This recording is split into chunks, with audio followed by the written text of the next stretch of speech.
வணக்கம் நண்பர்களே. இந்த வீடியோவில் தமிழ் கலாச்சாரத்திலும் ஆன்மீக ரீதியிலும் எண்களின் மகத்துவம் எவ்வாறு இருக்கிறது பார்க்கலாம். இந்த வரிசையில் முதலாவது மகத்துவமான எண்ணாக பார்க்கப்படுவது 3. எண் 3 என்பது ஆன்மீகத்தில், இலக்கியம் மற்றும் எண்கணிதத்தில் மிகவும் மகத்துவமான ஒன்று. கோவில்களில் நாம் வலம் பெறும் போது 3 முறையே வலம் வருவார்கள் பக்தர்கள். இந்து சமயத்தில் மும்மூர்த்திகள் என்று அழைக்கப்படும் பிரம்மா, விஷ்ணு, சிவன் ஆகியோர் படைத்தல், காத்தல், அழித்தல் என்ற முத்தொழில்களை செய்கிறார்கள். தமிழ் இலக்கியத்தில் முத்தமிழ் என்று போற்றப்படும் இயல், இசை, நாடகம் முக்கியத்துவம் வாய்ந்தவை. முத்தமிழ் சங்கங்கள் தலை, இடை, கடைச்சங்கம் சிறப்பானவை. உலகின் அடிப்படையாக விளங்கும் முக்காலங்கள் நிகழ்காலம், இறந்த காலம், எதிர்காலம் ஆகியவையும் மனித வாழ்க்கையின் முக்கியம். இப்படி முக்கனிகள் என்று போற்றப்படும் மா, பலா, வாழை ஆகியவை சுவை, மனம் மற்றும் சத்துக்கள் நிறைந்த பாரம்பரியம் வாய்ந்தவை.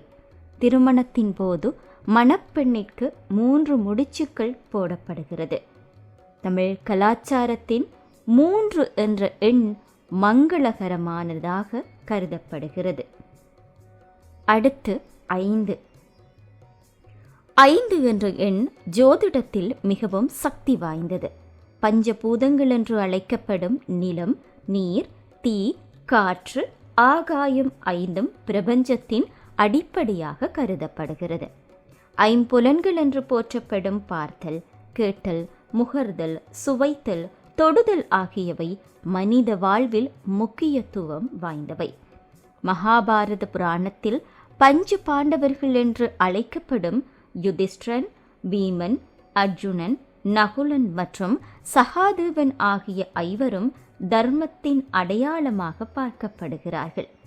அழிக்கும் கடவுள் என்று போற்றப்படும் ஈசனுடைய சக்தி வாய்ந்த 5 எழுத்து மந்திரமாக நமச்சிவாய மிகவும் முக்கியத்துவம் வாய்ந்தது மற்றும் புனிதமான சொல்லாகவும் பார்க்கப்படுகிறது. இதே போன்று 5 திணைகள் என்று போற்றப்படும் குறிஞ்சி, முல்லை, மருதம், நெய்தல், பாலை ஆகிய 5 நிலங்களும் மனித வாழ்வாதாரமாக அமைகின்றன. மேலும் தமிழ் இலக்கியத்தில் பா வகைகள் என்று போற்றப்படும் 5 வெண்பா, ஆசிரியர்பா, களிப்பா, வஞ்சிப்பா, மறுப்பா ஆகும்.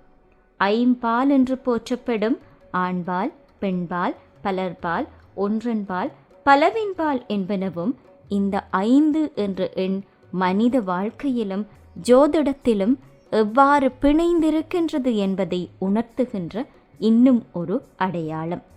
அடுத்து 7. எண் 7 என்பது பரிபூரண மற்றும் சக்தி வாய்ந்த எண்ணாக கருதப்படுகிறது. ஆன்மீகத்தின்படி சப்த ரிஷிகள் என்று அழைக்கப்படும் அகஸ்தியர், அந்திராசர், கௌதமர், காசிபர், குலத்தியர், வசிஷ்டர், மார்க்கண்டேயர் என்ற 7 முனிவர்கள் இருக்கிறார்கள். வாரத்தின் 7 நாட்கள் என்று அழைக்கப்படும் திங்கள், செவ்வாய், புதன், வியாழன், வெள்ளி, சனி, ஞாயிறு ஆகியவையும் இந்த 7 மகத்துவத்தை குறிக்கின்றது. அடுத்து வானவில்லின் 7 நிறங்கள் ஊதா, கருநீலம், நீலம், பச்சை, மஞ்சள், ஒரேஞ்ச், சிவப்பு ஆகியவையும் இதற்கு ஒரு எடுத்துக்காட்டு. அடுத்து 9. 9 என்ற எண் தமிழ் கலாச்சாரத்தின் சிறப்பானதாகவும் மகத்துவம் வாய்ந்ததாகவும் விளங்குகிறது. ஆக்கத்தை உருவாக்கும் அம்பிகைக்கு கொண்டாடப்படும் நவராத்திரி 9 நாட்கள். நவதானியங்கள் என்று கூறப்படும் நெல், கோதுமை, பாசிப்பருப்பு, மொச்சை, உளுந்து, எள், துவரை, கடலை, கொள்ளு என்பனவும் இந்த 9 மகத்துவத்தை சொல்கிறது. அடுத்து ஜோதிடத்தில் வாழ்வை நிர்ணயிக்கும் கிரகங்களும் 9 இருக்கிறது. சந்திரன், சூரியன், குரு, சுக்கிரன், ராகு, கேது, செவ்வாய், புதன், சனி. படைப்பின் முக்கியத்துவத்தை உணர்த்தும் வாழ்வின் மிக முக்கியமான பெண்களின் கற்பம் பூரணமடைவதும் 9வது மாதத்தில்தான். இது படைப்பின் முக்கியத்துவத்தை கூறி நிற்கிறது. நவரசம் என்று கூறப்படும் மனிதர்களின் உணர்வுகளான இன்பம், அழுகை, கோபம், கருணை, சாந்தம், அருவருப்பு, வீரம், பயம், அற்புதம் ஆகிய 9 இந்த 9 என்ற எண்ணின் அடையாளமாக இருக்கிறது. அதேபோன்று ரத்தினங்கள் என்று அழைக்கப்படும் 9 கற்கள் 9 கிரகங்களுக்கு தொடர்புடைய மிகவும் விலை மதிப்பானவை. மாணிக்கம், முத்து, பவளம், மரகதம், புஷ்பராகம், வைரம், நீலம், கோமேதகம், வைடூரியம்.